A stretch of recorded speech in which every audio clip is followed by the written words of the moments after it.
হলো ইবলিস চায়নি মানুষ কোনোদিন মূল্যবান কিছু হিসেবে স্বীকৃতি পাক।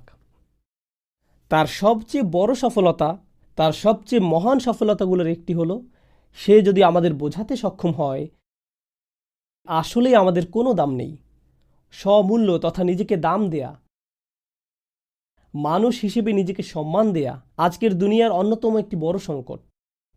সমাজবিজ্ঞানের জগৎ, মনোবিজ্ঞানের জগৎ এবং সমগ্র দুনিয়ার পরিবারগুলো আজ এমন মানুষদের নিয়ে মহাসংকটে আছে যারা নিজের মাঝে কোনো মূল্য খুঁজে পায় না। আসলেই আমাদের কোনো দাম নেই।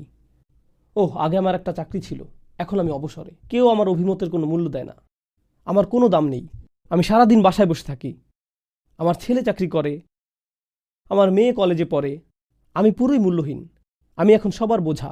এভাবে একজন বৃদ্ধ বাসায় বসে বসে নিজেকে মূল্যহীন ভাবতে থাকে। আমার এখন মসজিদ আর বাসায় আসা যাওয়া ছাড়া কোনো কাজ নেই, নিজের